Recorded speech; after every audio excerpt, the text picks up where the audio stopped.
My own son stared me straight in the eye and told me, "You're not my family anymore."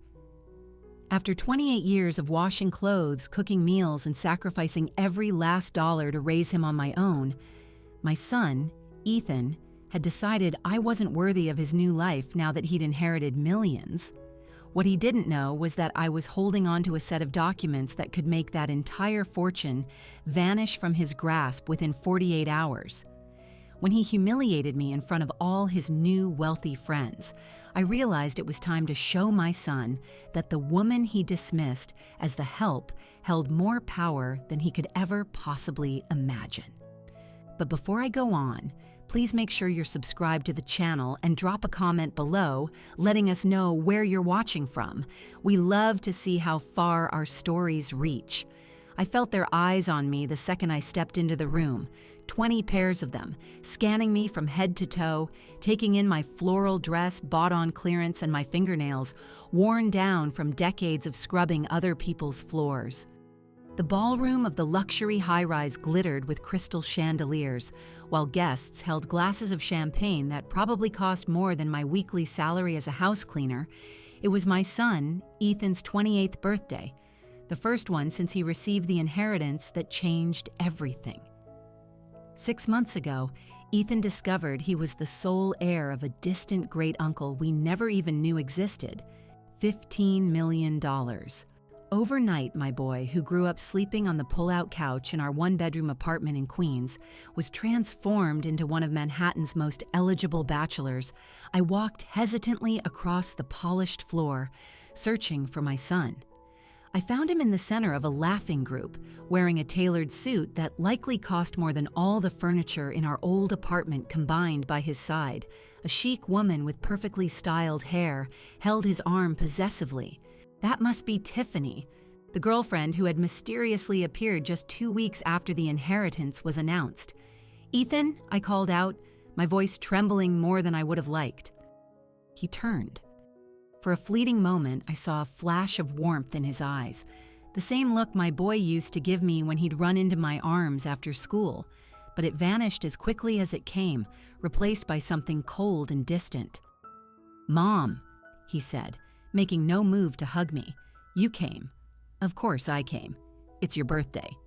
Tiffany sized me up, a polite but hollow smile on her perfectly painted lips. "So, this is your mother. How adorable." Ethan looked uncomfortable, glancing around as if he was afraid someone might be watching our interaction. "Mom, can I get you something to drink? Maybe you could wait at that table in the corner while I greet some important guests." "The table in the corner?" I repeated, confused. "I thought we could spend a little time together. I've barely seen you since you moved out." Tiffany let out a soft, delicate laugh. "Ethan, darling, the ambassador just arrived. We simply must say hello." Ethan nodded quickly, eager for the excuse. "Mom, I'm sorry, but I have important people to welcome. Why don't you get something from the buffet? We'll talk later." Before I could even answer, they were walking away, leaving me standing alone in the middle of the opulent room. I felt the curious stares, heard a few muffled snickers. I made my way to the indicated table, tucked away in the farthest corner, partially hidden behind a massive floral arrangement. An hour passed. Then another Ethan mingled, laughed loudly, and charmed his way through the crowd, but he never once came near my table. When a waiter passed by with a tray of champagne, I tried to take a glass, but he walked right past me as if I were invisible. It was then that Robert, my old neighbor and the only other familiar face at the party besides Ethan, sat down beside me. "Helen, are you okay? You look like you're about to cry." "I'm fine," I lied, forcing a smile. "Ethan's just busy. It's only natural." Robert frowned. "It's not natural for him to hide you over here like some dirty secret. I saw that waiter ignore you. I said something to Ethan about it. And you know what he told me? He said the waiters had instructions to only serve the primary guests." I felt like I'd been slapped. Primary guests? "Look, Helen, I know this is hard to hear, but something is very wrong with Ethan since he got this money. Did you see the gift registry he sent out? Your name wasn't even on it." It was true. When I'd called to ask for the list, Ethan's new personal assistant informed me that a Mrs. Helen Sterling was not listed as an official gift-giving guest. I ended up buying him a nice watch, the best I could afford, which now felt laughably inadequate in my worn-out handbag. He's just adjusting to his new life, I defended automatically, a mother's instinct overriding the sting of humiliation. Just then, the lights dimmed, and Ethan stepped onto a small stage set up in the center of the room. Everyone gathered around, forming a circle. I stayed where I was, unsure if I was meant to join them. "My dear friends," Ethan began, his voice amplified by a microphone, "I want to thank all of you for being here on this very special night. Today, I'm not just celebrating my 28th birthday, but the beginning of a new chapter in my life." Polite applause rippled through the room. Ethan continued, "As you know, I was recently fortunate enough to receive an inheritance that has allowed me to finally live the life I always dreamed of. But the real wealth is in the wonderful people I've met since then, people who truly understand me and support my vision." He raised his glass, looking around the circle. "I want to give a special thanks to Tiffany, who has brought such light and class into my life." Tiffany beamed, accepting the applause with a delicate nod. "And to my new friends from the business club, who have welcomed me like family and shown me a world of possibilities I never knew existed." Family. The word struck my heart like a dagger. It had been just me and Ethan ever since his father walked out on us when he was 2. I had been his mother and his father, working 3 different jobs so he could go to a decent school. There were nights I ate nothing but a piece of bread so he could have a full meal. I stood up and walked closer to the circle. Stopping at the outer edge, Ethan still hadn't mentioned me in his speech. "And finally," he went on, "I want to thank fate for this chance to reinvent myself, to leave behind the limitations of the past and embrace a future without limits." The limitations of the past. Is that how he saw our life together? As a limitation?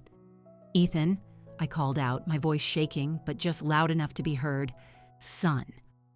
An awkward silence fell over the room. Ethan stopped mid-sentence, his eyes finding mine.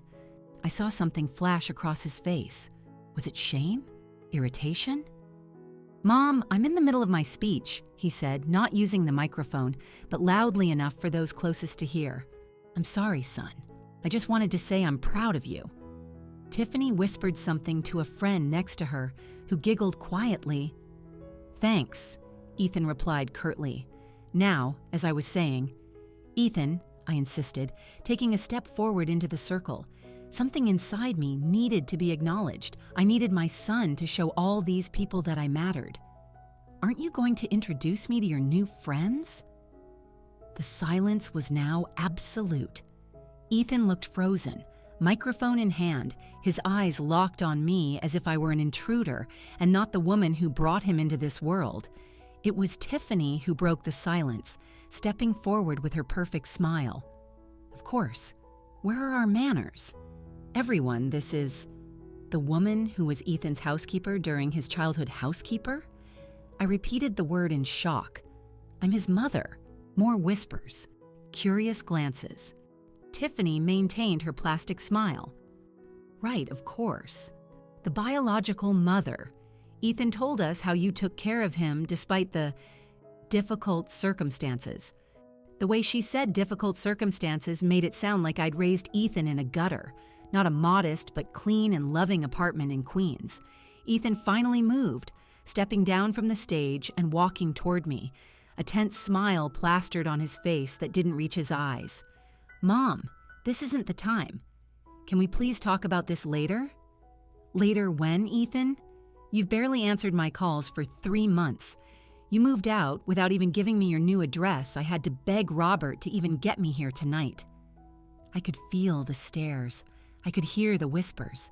I was making a scene, but I couldn't stop 30 years of sacrifice for this boy, and now he was treating me like an inconvenient stranger. "Let's go talk outside," Ethan said in a low voice, gripping my arm firmly enough to hurt. He led me out to a side terrace, away from the prying eyes. The moment the door closed behind us, his entire expression shifted. "What do you think you're doing?" he hissed. "Embarrassing me in front of the most influential people in Manhattan. Embarrassing you? Ethan, I am your mother." "I know who you are," he shot back coldly. "What I don't understand is why you can't just stay in your corner and let me manage my own life." "Your corner? Is that how you see me now? As someone to be hidden away, kept at a distance from your shiny new life?" Ethan ran a hand through his perfectly styled hair, visibly frustrated. "Mom, don't you get it? I'm building important connections in there, people who can open doors we didn't even know existed." "We? There doesn't seem to be a we anymore, Ethan. It seems like there's you and your new friends, and I'm just an embarrassing reminder of where you came from." He didn't deny it. That was the most painful part, the fact that he didn't deny it. "Look, I'm not saying I'm not grateful for everything you did," he said in a tone that sounded rehearsed. "But you need to understand that I'm on another level now. I have an image to maintain, connections to cultivate, and I don't fit into that image." I finished for him, the reality finally hitting me with its full force. Ethan looked away, unable to meet my gaze. "It's complicated." "No, it's not complicated. It's actually quite simple. You're ashamed of me. Ashamed of my calloused hands, my cheap dress, my Queen's accent. You're being dramatic. I'm being honest. Something you seem to have forgotten how to do." The terrace door opened and Tiffany appeared, her fake smile firmly in place. "Ethan, darling, the Vanderbilts are asking for you. They have to leave a bit early." Ethan nodded, visibly relieved by the interruption. "I'll be right there." He turned back to me. "We need to finish this later, Mom. Please just try not to cause any more scenes tonight." Before I could answer, he was already walking away, following Tiffany back into the party. The door closed slowly, leaving me alone on the dark terrace, the muffled sound of celebration continuing without me.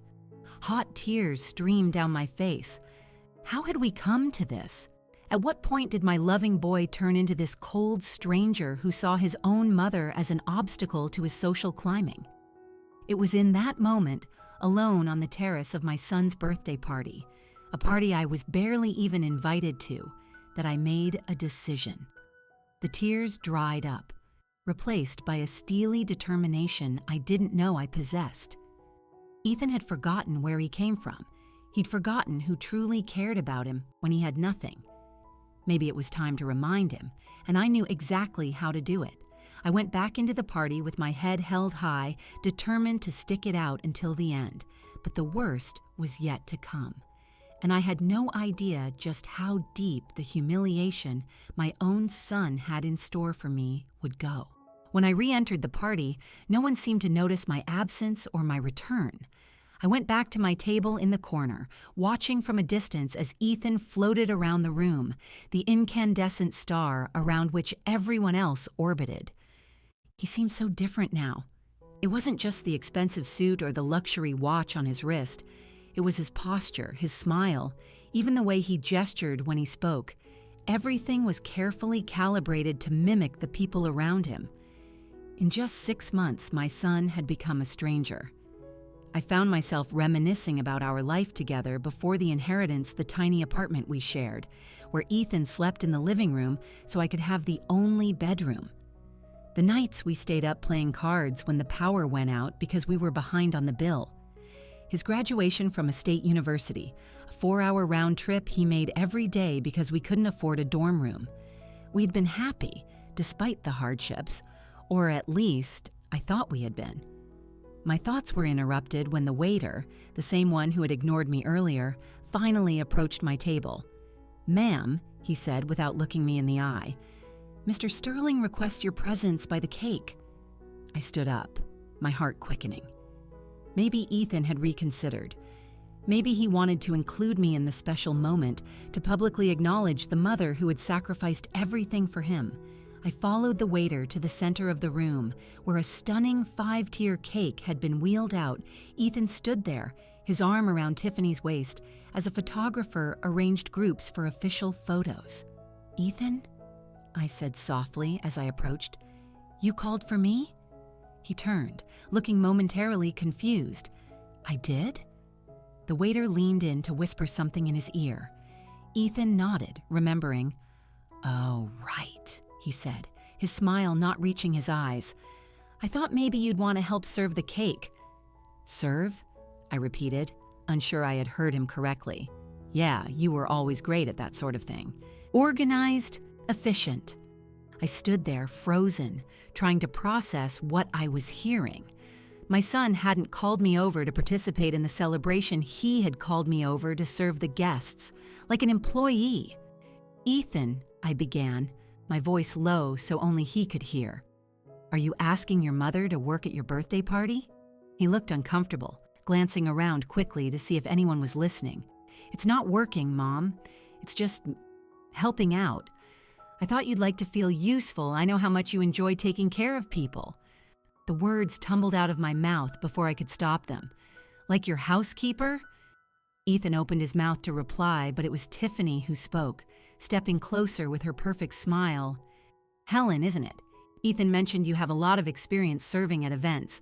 We have a lot of important guests here, so your help would be appropriate." I looked at my son, waiting, silently pleading for him to fix this, for him to tell Tiffany and everyone else that I was his mother, the woman who worked 3 jobs so he could get an education, the woman who had gone without dinner countless nights so he could eat. But he remained silent, avoiding my gaze. "Ethan," I tried one more time, my voice barely a whisper. "Please don't do this to me." Something in his face hardened then, a look I had never seen before. He leaned in, speaking low so only I could hear. "Look, Mom, I'm going to be honest. You're embarrassing me. These people are important to me, to my future. They don't need to know about before." Before the inheritance? Before I was who I was always meant to be. Every word was a knife in my heart.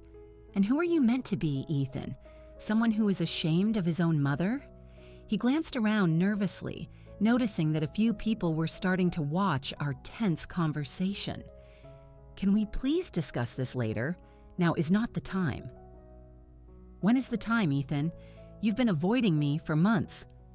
Tiffany stepped in again, sensing the tension. "Is everything all right here?" Ethan forced a smile. "Everything's great. Helen was just..."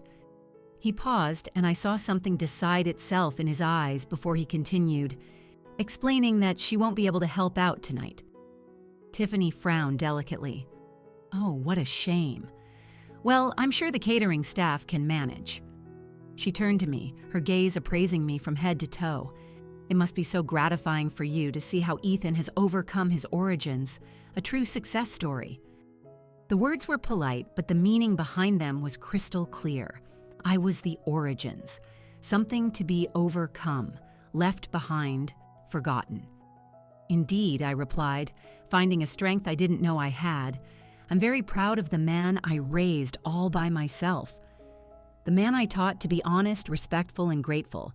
Tiffany's smile faltered slightly. Ethan looked like he wanted the floor to swallow him whole. "Mom," he said, his voice tight. "Please." It was the way he said please, not as a plea, but as a command to shut up, to not ruin his carefully constructed facade that finally broke something inside me. "All right, Ethan," I replied, my voice surprisingly calm. "I won't embarrass you any further."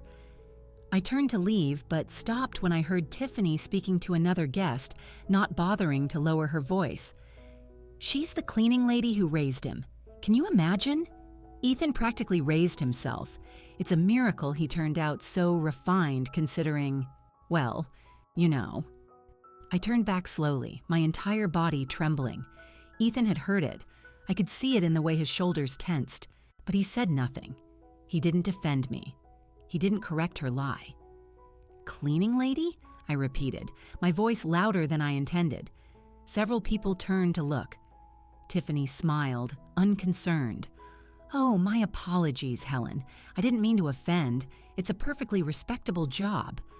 "I wasn't Ethan's cleaning lady," I said clearly, so everyone could hear I am his mother. An uncomfortable hush fell over the nearby group. Tiffany looked genuinely surprised before quickly composing herself. Of course, that's what I meant. The mother who worked as a cleaning lady, so dedicated she was trying to save face, but the damage was done. I looked at Ethan, waiting, once again, for him to step in, to defend me. Instead, he took a step forward, positioning himself slightly between me and the group, as if trying to shield them from me. "Mom," he said in a low but firm voice, "I think you should leave. This environment is clearly making you uncomfortable." I couldn't believe what I was hearing. My own son was kicking me out of his birthday party, making me uncomfortable? I repeated in disbelief. What's making me uncomfortable is watching my son pretend to be someone he's not, ashamed of the woman who sacrificed everything for him. "You're exaggerating," he whispered furiously. "You're turning this into something it's not. And what is it exactly? You don't understand. These are my friends now, my real family, people who get me, who share my interests and ambitions. His real family." The words hit me like a physical blow. "Ethan," I managed to say, my voice failing, "I am your family." He looked around nervously, noticing we had a growing audience. "Look," he said, lowering his voice even more, "I love you, Mom, you know that. But you don't fit in here. This is my world now, and there's no room for me in it?" His silence was answer enough, I see, I said finally, fighting back the tears that threatened to fall. "You're ashamed of me." "It's not about shame," he tried to argue, but without conviction. "It's a matter of propriety." "Propriety," I repeated, the word bitter in my mouth. "And I'm not proper enough for your new life." He didn't answer, and his silence said it all. In that moment, something inside me shifted. The pain was so intense that it transformed into something else. A coldness, a determination I had never felt before. "Fine, Ethan," I said, my voice surprisingly steady. "I'll respect your wishes. I won't trouble you with my improper presence anymore." I grabbed my purse from the corner table and started walking toward the exit. Ethan looked momentarily surprised by my sudden acquiescence. "Mom, wait!" he called out, following me to the door. "I don't want you to leave like this." I stopped and turned. "How do you want me to leave, Ethan? Through the service entrance so no one sees me?" He didn't answer, but his guilty expression said everything. "You know," I continued, keeping my voice low but clear, "I'm so proud of everything I did for you. The sleepless nights, the 3 jobs, the meals I skipped so you could eat. I thought you were proud of it too. Mom, please." But now I see I was wrong. You're not proud of our life together. You're ashamed of it, ashamed of me. He tried to argue, but I held up a hand to silence him. "It's all right, son. I get it. You have a new life now. New people who are more proper. I'll respect that and stay out of your way." "That's not what I want," he protested weakly, but we both knew it was a lie. I took the small, wrapped box containing the watch I'd bought for him out of my purse, the best I could afford. I placed it in his hands. "Happy birthday, Ethan." I started to walk away, but he grabbed my arm. "Mom, you don't understand. This inheritance is a chance for us to finally have the life we deserve. You don't have to work anymore. I can take care of you." I turned back slowly. "Take care of me? The way you took care of me tonight? Hiding me in a corner? Letting your girlfriend call me a cleaning lady, suggesting I serve the cake?" He at least had the decency to look ashamed. "That was a misunderstanding. Look, I can buy you an apartment, pay all your bills. You'll never have to work again." I looked at him, this elegant stranger who was once my boy, and I felt a sadness deeper than any physical pain I had ever known. "You really don't get it, do you? I don't want your money, Ethan. I want your respect. I want you to acknowledge who I am, your mother, not an inconvenience to be managed." He opened his mouth to reply, but was cut off by Tiffany, who appeared at his side, sliding her arm through his Ethan. "Darling, they're waiting for you to cut the cake," she said, giving me a polite but cold smile. "Helen, you're leaving already? What a shame. But I understand it must be tiring for you to stay out so late." I looked at Tiffany, then at Ethan, who remained silent, once again allowing her to patronize me. "Yes," I replied, squaring my shoulders. "I'm leaving. I have a lot to do tomorrow." I turned and walked toward the exit, aware of the stares and whispers that followed me. When I reached the door, I couldn't help but look back one last time. Ethan was already back in the center of the room, arm around Tiffany's waist, smiling for the crowd as they prepared to sing "Happy Birthday."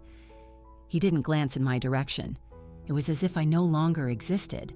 I stepped out into the night, the tears finally escaping.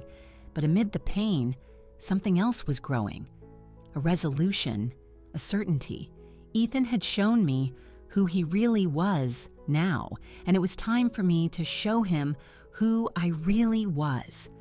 Because there was a secret that neither he nor anyone at that party knew, a secret tucked away in a small box of documents in my apartment, a secret that could make his entire glamorous new life come crashing down in a matter of days. As I walked alone down the dark street, I made my decision. Ethan had chosen his new family over the one person who had always been there for him. Now, he would face the consequences of that choice. The bus swayed through the city, carrying me from Ethan's luxury Manhattan high-rise back to my small apartment in Queens. Sitting alone in the back seat, I let the tears flow freely, not caring about the occasional glances from the few other passengers. How had we reached this point?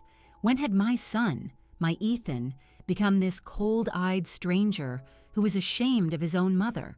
I remembered the little boy who would run into my arms when I came home from work, who made me birthday cards out of construction paper and glued-on pasta because we had no money for presents, the teenager who insisted on working a part-time job to help with the bills, even when I tried to convince him to just focus on his studies. The Ethan I knew valued family above all else, because we were all we had. When had that boy turned into the man who humiliated me tonight? When I got to my old building, I walked up the 4 flights of stairs. The elevator was broken again. My apartment was small, but it was clean and cozy. For years, it had been a happy home for Ethan and me. Now, it just felt empty. At the kitchen table, I opened the small box where I kept our important papers: birth certificates, rental agreements, insurance policies, the paperwork of a modest but honest life. At the bottom of the box, I found the yellowed envelope I was looking for. It was old, the edges worn with time, but its contents could change everything. I opened it carefully, rereading the pages I had kept safe for so long. Documents from a story I never told Ethan. The full truth about his father and the inheritance he now flaunted with such pride. Daniel Beaumont hadn't just abandoned us, as I'd always told Ethan. The truth was far more complicated. Daniel came from a traditional, wealthy family, the Beaumonts, who owned a chain of luxury hotels and resorts across the country. When we met, he was in rebellion, as he called it, estranged from a family he found oppressive and materialistic. He was working as a waiter in a restaurant where I was a cleaner, pretending to be just an ordinary guy. We fell in love, young and naive. When I got pregnant, Daniel initially stood by me, promising we'd build a family. But when he told his parents, everything changed. The Beaumonts did what rich families always do. They offered me money to disappear. Daniel resisted for a while, but eventually he buckled under the family pressure. The last time I saw him, he handed me an envelope with enough cash for a few months and a goodbye letter. I rejected the money out of pride, mailing it back.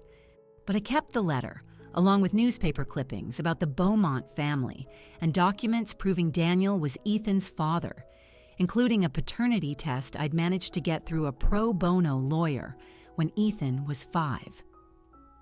There was one more document in the envelope, the most important of all, a copy of a non-disclosure agreement that Arthur Beaumont, the patriarch, had sent me a few weeks after Ethan was born.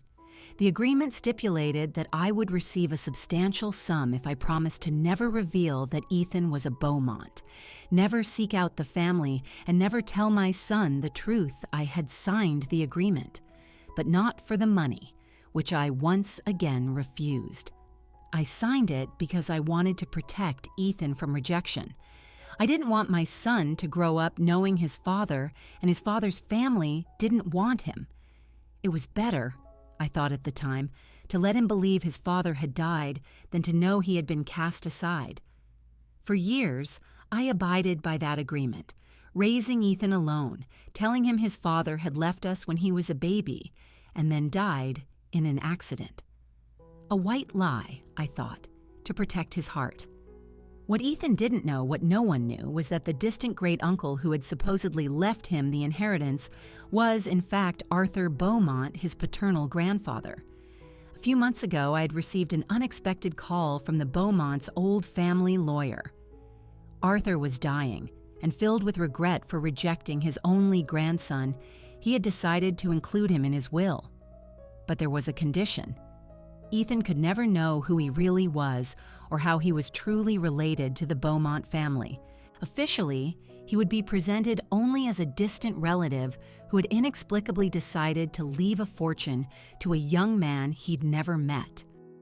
I had agreed, thinking that Ethan would finally have the opportunities he always deserved. I never imagined the money would change him so profoundly, turning him into the kind of person who would reject his own mother out of shame for her humble origins. The irony was cruel. Ethan now despised his origins, not knowing that this was the exact behavior his own paternal grandfather had displayed 28 years ago, rejecting a poor daughter-in-law and an illegitimate grandson.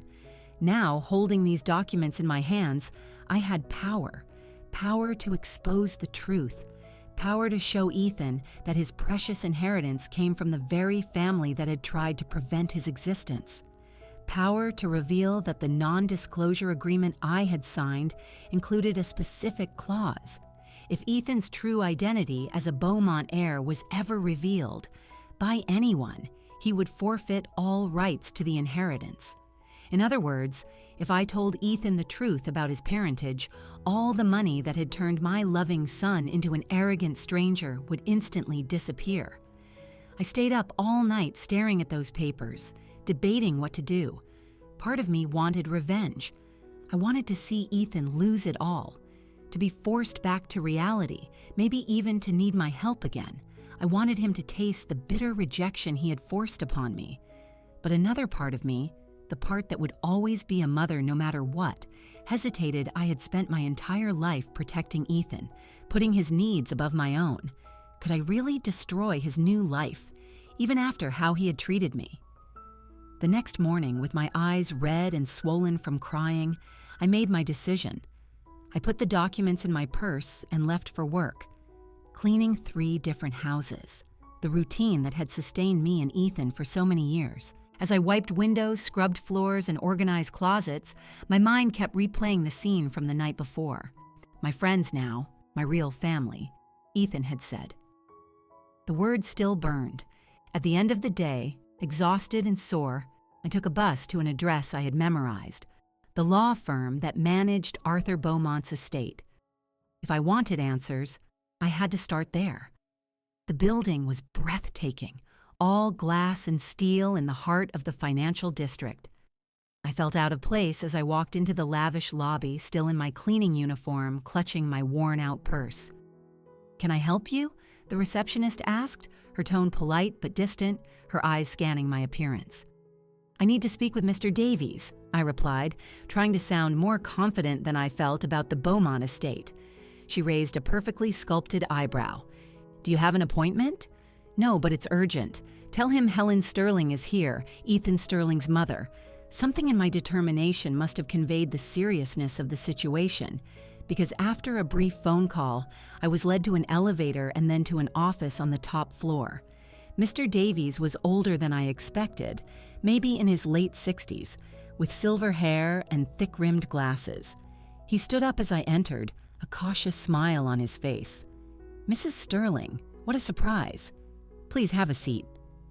I sat in the chair across from his imposing desk, placing my purse on my lap. "Mr. Davies, I came to talk about my son, Ethan, and about the agreement I signed with Arthur Beaumont 28 years ago." He adjusted his glasses, looking at me more intently. "I see. I must remind you that agreement is still very much in effect. The confidentiality clause is absolute. I'm aware of the terms, I interrupted. What I want to know is if Arthur left any message for Ethan. Something personal, besides the money. Mr. Davies hesitated, clearly uncomfortable. Why are you asking this now, Mrs. Sterling?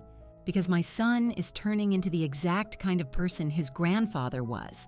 Someone who looks down on people like me because of their social class, and I think he has a right to know the truth about his inheritance. The lawyer's expression shifted, becoming more serious.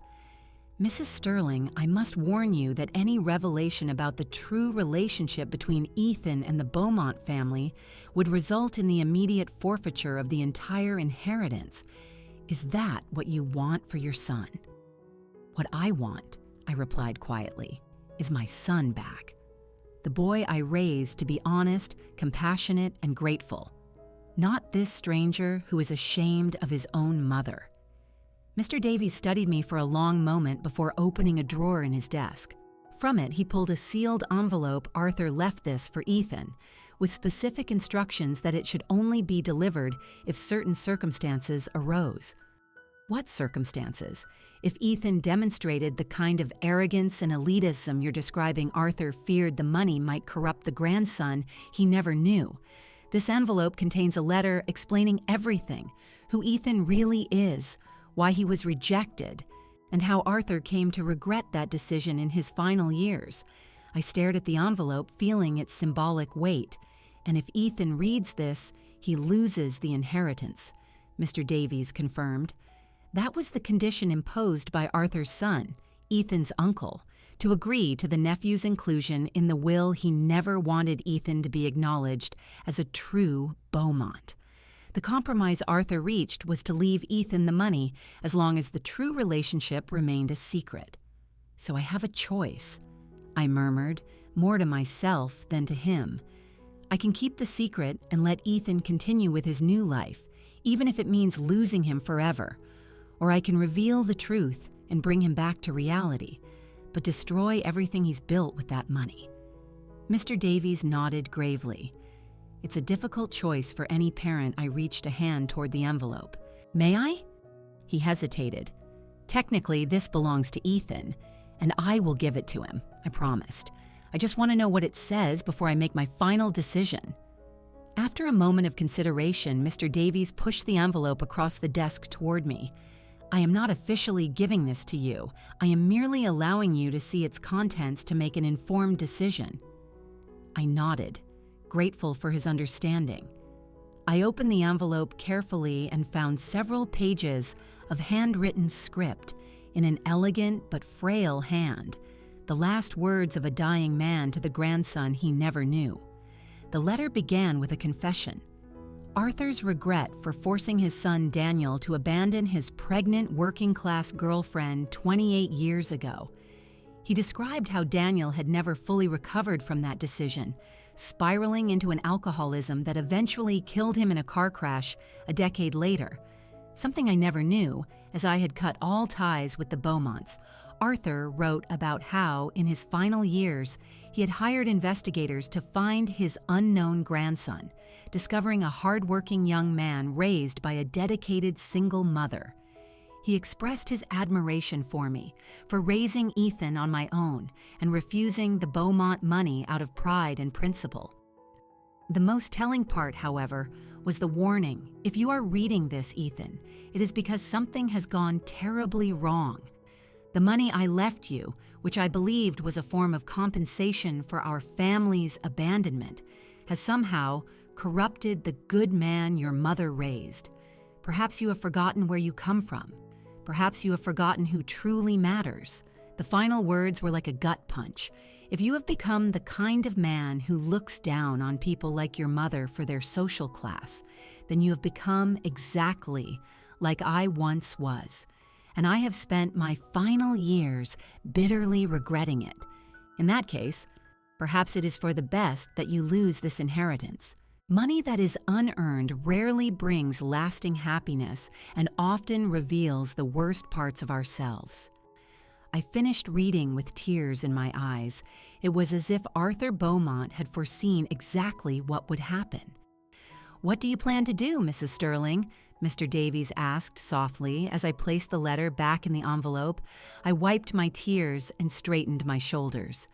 "I'm going to give my son a chance to choose who he really wants to be." I arrived at Ethan's new apartment early the next evening. It was a stunning penthouse in one of the most exclusive buildings in Manhattan, the kind of place I could never have dreamed of visiting, let alone entering, before the inheritance. The doorman was initially hesitant to let me up, eyeing my simple dress and worn purse with suspicion. I had to insist that I was Mr. Sterling's mother and that he was expecting me. A small lie, since Ethan had no idea I was coming. When I finally reached his door and rang the bell, I braced myself for what was to come. The envelope from Arthur Beaumont felt heavy in my purse, like a bomb waiting to go off. The door swung open, revealing not Ethan, but Tiffany, wearing an elegant dress that probably cost more than 3 months of my salary.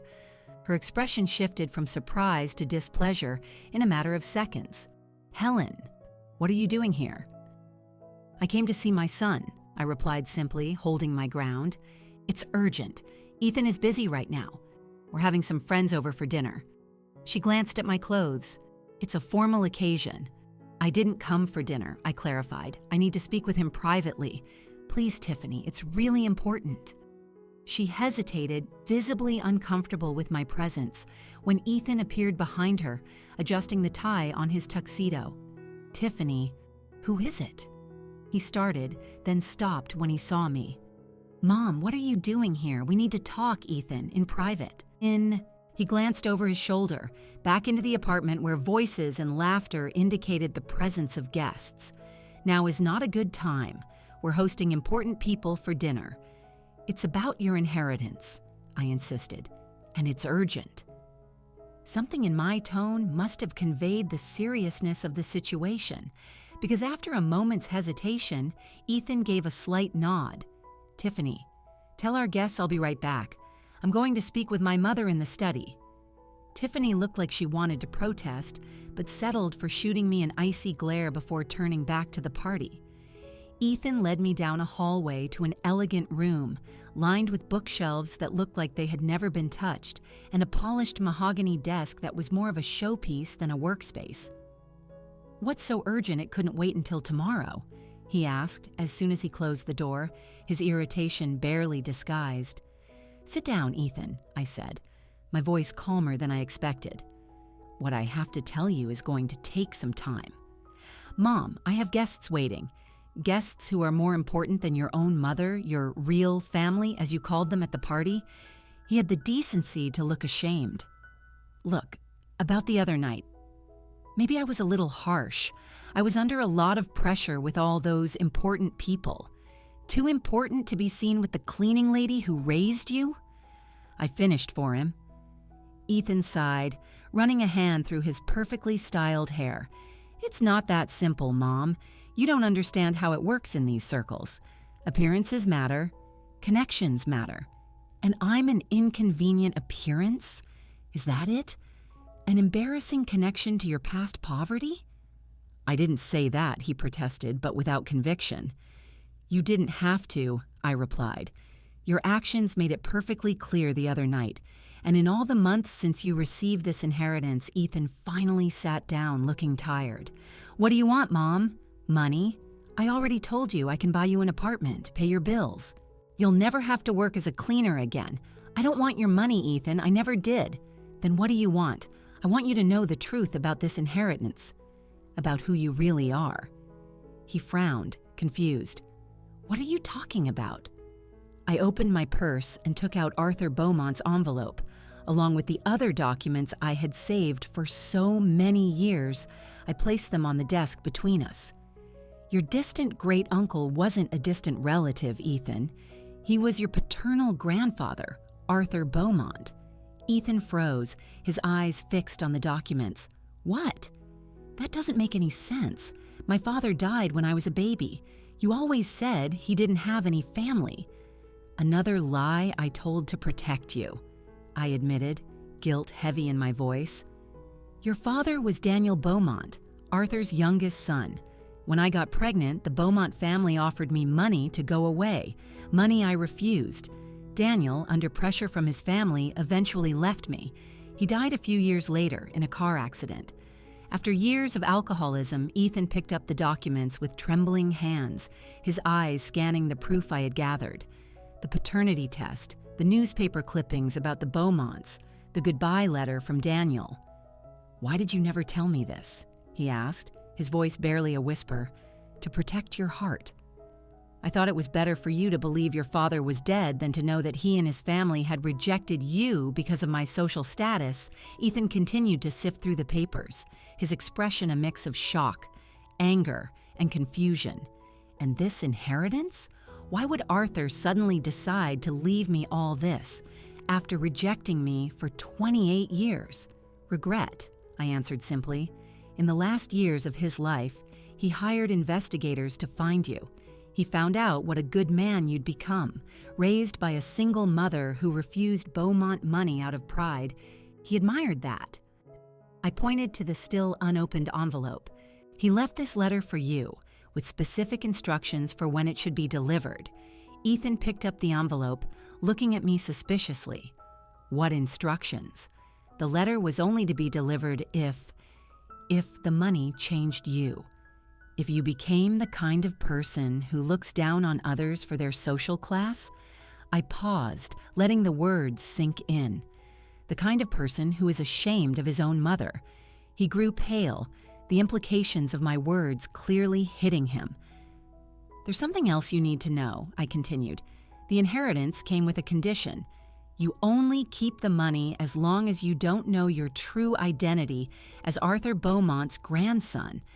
If the truth were ever revealed by anyone, you would lose everything immediately." Ethan shot up from his chair, backing away from the desk as if the documents might bite him. "So why are you telling me this now? To punish me? To make me lose everything?"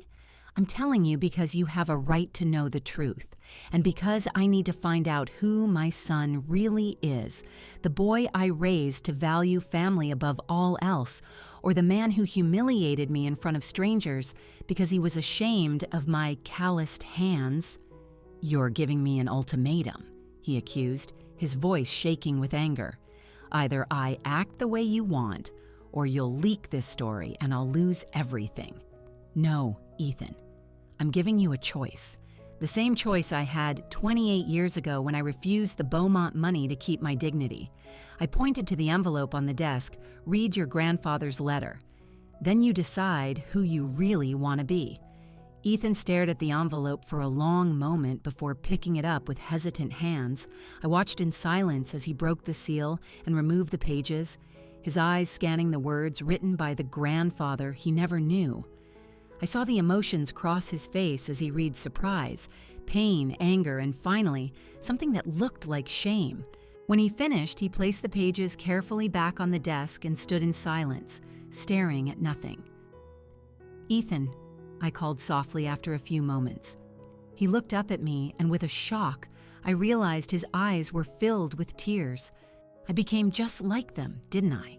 he whispered. "The same people who rejected you for being poor, who tried to buy your silence, who abandoned me before I was even born." I didn't answer, letting him come to his own conclusions. "The other night," he continued, his voice thick with emotion, "when Tiffany called you the help, when I suggested you serve the cake, my God, what kind of person does that to their own mother?" "Money changes people, son," I said gently. "Sometimes it just reveals who we really are underneath all the layers." "I don't want to be that person," he said, shaking his head. "I don't want to be a Beaumont if it means I become that. I don't want a single penny of that money if the price is losing the only person who was always by my side, no matter what." My heart swelled with a mixture of pride and relief. Maybe my Ethan was still in there underneath the slick, cold facade. "And what if you lose everything?" I asked. "The penthouse, the cars, the new friends. Tiffany will be gone the second the money is." He glanced at the closed door behind which his important guests were waiting, and then back at me. For a moment, I saw the conflict in his eyes, the pull of the luxurious world he had tasted for the last few months, warring with the values I had taught him. Finally, he took a deep breath and reached for Arthur's letter again. My grandfather was right. Unearned money rarely brings lasting happiness. It just revealed the worst in me. "So what are you going to do?" I asked Ethan. Looked at the documents spread across the desk. Proof of a story of rejection, pride, and regret that spanned generations. Then, to my surprise, he began to gather them up carefully. "I'm going to do what I should have done from the beginning," he said, his voice firm now. "I'm going to choose my family, my real family." He stood up, holding the documents, and walked to the door. For a second, I thought he was leaving, but instead he pulled it open and called out, "Tiffany, can you come in here for a moment? And bring all our guests, please, Ethan." I protested, alarmed. "What are you doing?" He gave me a small smile, the first genuine smile I'd seen on his face in months. What I should have done the other night, introduce my mother with the pride she deserves. The minutes that followed were surreal. Tiffany entered the study, followed by about 10 people in formal wear, all wearing expressions of polite curiosity and mild impatience. I recognized a few faces from the birthday party, the kind of people Ethan now considered his real family. "Ethan, darling, what's going on?" Tiffany asked, her fixed smile barely hiding her irritation. "The guests are waiting to start dinner."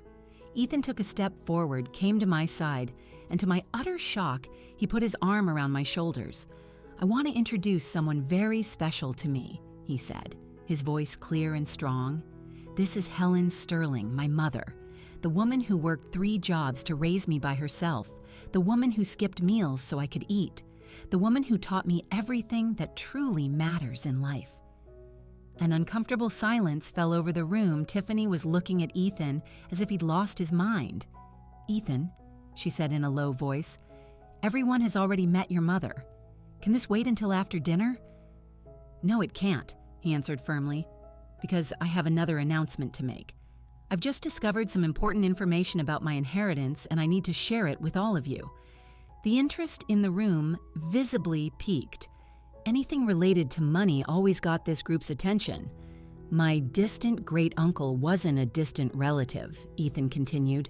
"He was my paternal grandfather, Arthur Beaumont, who rejected me before I was even born because my mother didn't have the right social standing." Surprised murmurs rippled through the group. The Beaumont name clearly meant something to these people. "The inheritance came with a condition," Ethan went on, holding up the documents in his hand. "If my true identity as Arthur Beaumont's grandson was ever revealed, I would immediately lose all the money." Tiffany stepped forward, alarmed Ethan. "What are you doing? Is this some kind of joke?" "It's no joke, Tiffany," he replied calmly. "I am publicly revealing that I am Ethan Beaumont, the legitimate grandson of Arthur Beaumont, which means that as of this moment, I am no longer a millionaire." The silence that followed was absolute. Every eye in the room was fixed on Ethan, expressions ranging from shock to disbelief. "You can't be serious," Tiffany finally said, her perfect smile completely gone. "Why would you do something so stupid?" "Because I realized the money turned me into the kind of person who looks down on others for their social class, into the kind of person who is ashamed of his own mother."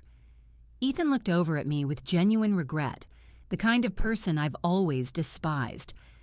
One of the female guests cleared her throat delicately. "Perhaps we should come back another time." "No need," Ethan said. "In fact, dinner is canceled. I suggest you all go home." The guests began to file out awkwardly, mumbling apologies and shooting curious glances our way. Only Tiffany remained, her face a mask of contained fury. "Have you gone insane?" she hissed as soon as we were alone. "You just threw away $15 million. For what?" "Because I finally understood what my grandfather was trying to teach me," Ethan replied, "that unearned money often reveals the worst in us." And he was right. In just 6 months, I turned into someone I don't even recognize. Tiffany let out a bitter laugh. "How touching. And what now?" Are we supposed to go back to that tiny apartment in Queens? Am I supposed to trade my designer dresses for secondhand clothes? There is no we, Tiffany, Ethan said softly. I think we both know you're not interested in a man without $15 million in the bank. Her face hardened. You're going to regret this, Ethan. When the reality of being poor hits you again, when you're back at some mediocre job, living in that miserable apartment, you're going to remember this moment and realize what you threw away. Ethan smiled sadly. Maybe. But at least I'll have my dignity and my mother. Tiffany shot me a look of pure contempt. I hope she's worth $15 million. With that, she spun on her heel and stormed out, the door slamming violently behind her. We stood in silence for a moment, processing what had just happened. Ethan turned to me, suddenly looking much younger and more vulnerable. Mom, I'm so sorry. For everything. For the way I treated you. For the things I said. There aren't enough apologies in the world. Yes, there are, I answered gently. You just made one by choosing your real family. He pulled me into a tight hug, the first one in months that felt genuine, with no haste or emotional distance. I felt his tears dampen my shoulder. What am I going to do now? He mumbled. I've ruined everything. I quit my job when I got the inheritance. I've spent a fortune on things I can't possibly keep. I pulled back gently, holding his face between my hands, the way I used to when he was a little boy and was scared. We're going to start over. One day at a time. Together. Just like we always have. That night, Ethan came home with me to the little apartment in Queens that had been our home for so many years. He slept on the old couch in the living room, just like he used to before the inheritance. The next day, we began to rebuild. The transition wasn't easy. Within days, the news spread. Ethan Sterling, the new millionaire who had made a splash in Manhattan's social circles, had lost it all. The calls from his new friends stopped abruptly. Tiffany blocked his number. The penthouse apartment, the luxury cars, the expensive watches, it was all taken back as the Beaumont family lawyers executed the clause in the will. Mr. Davies, Arthur's lawyer, came to our apartment in person a week later to finalize the paperwork. I must say I'm impressed, he commented, as Ethan signed the relinquishment documents. Few people would have the courage to do what you did. It wasn't courage, Ethan replied, looking at me. It was just the right thing to do. Mr. Davies smiled slightly, adjusting his glasses. Arthur would have been proud. As the lawyer was leaving, he hesitated at the door, as if remembering something. I almost forgot. There is one small provision in the will that was not affected by the revelation of your identity. He pulled an envelope from his briefcase. Arthur left a separate educational trust fund around $50,000. It's not much compared to what you had, but it might be useful if you wanted to go back to school, perhaps get a graduate degree. Ethan took the envelope, stunned. I thought I lost everything. The main clause pertained to the primary inheritance. This account was established separately, with different conditions. Mr. Davies smiled. Perhaps Arthur hoped you would do exactly what you did and wanted to ensure a small cushion for your new beginning. After he left, Ethan looked at the envelope, then at me. It's strange. I don't feel any regret. $15 million and I don't miss it. Because you understand now what your grandfather was trying to teach you, I replied. That money isn't the same as worth. In the months that followed, Ethan truly did start over. He used the money from the educational fund to start a small business, a small-scale contracting and landscaping company inspired by the years we'd spent together fixing things in our own apartment because we couldn't afford professionals. He hired people from the neighborhood, many of whom had been unemployed for years. Robert, our neighbor who had remained loyal even during the hard times, became his partner. They started small, renovating kitchens and bathrooms, but soon they were landing bigger contracts. Ethan worked harder than ever, waking up before dawn, coming home after dusk, his hands calloused from labor again. but there was a satisfaction in his eyes that the easy money had never brought. One evening, about a year after the Great Revelation, as we came to call it, we were sitting on our small balcony, sharing a cheap bottle of wine and watching the sunset. Ethan's business had just landed its biggest contract yet, a complete renovation of a school building downtown. "You know," he said, staring into his glass, "that letter from my grandfather, I think about it every day." "What part?" "The part where he said he spent his last years regretting how he treated people, how he judged you for your social status, not your character." Ethan paused. "I'm just glad I didn't have to wait until I was on my deathbed to learn that lesson." I smiled, feeling a warmth in my chest that no material wealth could ever provide. "Arthur would be proud of the man you've become." "I know I am." Ethan raised his glass in a silent toast. "To family, the real kind." "To family," I repeated, clinking my glass against his. That night, looking at my son, not the slick, cold stranger the money had created, but the genuine, compassionate man I had raised, I felt a profound gratitude, not for what we had lost, but for what we had regained. 3 years later, Ethan's company had grown to employ 30 people. We still lived in the same neighborhood, though we had moved into a slightly larger apartment in the same building. It wasn't luxurious, but it was comfortable, and more importantly, it was bought with honestly earned money. On a Sunday afternoon during a barbecue we were hosting on the building's communal terrace, Ethan pulled me to a quiet corner looking nervous. "Mom, I need to tell you something," he said, fiddling with the rim of his glass. "What is it?" I asked, concerned by his serious expression. "I got a call from Mr. Davies last week. Apparently, my uncle, Arthur's son, passed away." "I'm sorry to hear that," I replied, unsure how to react to news about a man Ethan had never known. "That's not it," Ethan continued. "Mr. Davies said my uncle left a letter for me, and an offer." "What kind of offer?" Ethan took a deep breath. "He wants me to take over his share of the Beaumont family business, for me to officially become a Beaumont and inherit not just the money, but the responsibility for the business, the employees." Everything. I was silent for a moment, absorbing the news. "And what are you going to do?" "I don't know," he admitted. 3 years ago, I would have jumped at this chance without a second thought. But now... He looked around at his friends and employees chatting and laughing on the terrace. "Now I have something I built with my own 2 hands, something that has meaning. Whatever you decide, I'll support you," I assured him.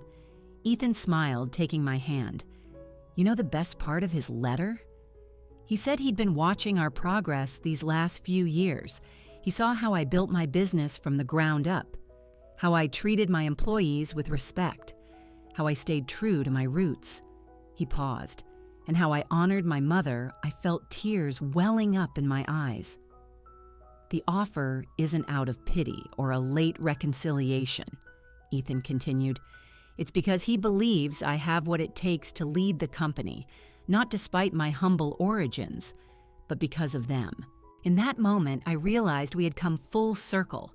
The family that had rejected Ethan for his origins now wanted him precisely because of them, because of the values I had taught him, the work ethic we had developed together, the integrity he showed when he chose his mother over millions I'm thinking of accepting, Ethan said after a moment, not for the money or the Beaumont name, but for the chance to make a difference on a larger scale, to create more jobs, to implement policies that truly value people, not just profits. "I think that would be a wise decision," I replied. "And I think your grandfather would be proud." Ethan grinned, a genuine smile that lit up his whole face. "Only if you come with me." As a special consultant on matters of integrity and family values, I laughed, shaking my head. "I don't know anything about corporate business, son, but you know everything about what really matters," he replied, turning serious. "About choosing dignity over easy money, about valuing people for who they are, not what they have, about the true meaning of family." I looked at my son, the boy I had raised, the man he had become, the journey we had traveled together, and I felt a wave of pride so intense it nearly took my breath away. "So," Ethan said, holding out his hand, "what do you say? Ready for a new adventure?" I took his hand, feeling the calluses earned through honest work, so similar to my own always son. Always. As we walked back to the party, to the people who had stood by us through thick and thin, I reflected on the strange journey life had given us. How an inheritance that should have been a blessing nearly destroyed my son. How losing everything was, in fact, the beginning of a much greater gain. Ethan had learned the most valuable lesson of all. That respect can't be bought. That true family sticks by you in the hard times, and that a person's character isn't defined by the size of their bank account, but by the choices they make when faced with adversity. And me? I had learned that sometimes losing a son to arrogance and elitism might not be the end of the story, that with love, patience, and the courage to face hard truths, it's possible to win back what seemed lost forever. On that sunny afternoon, surrounded by people who loved us for who we were, not what we owned, I finally felt the circle was complete. The rejected mother had gotten her son back, and we had both discovered the true meaning of wealth. Now, if you enjoyed this story, click on the next video appearing on your screen, because it holds a tale of betrayal and revenge like you've never seen before.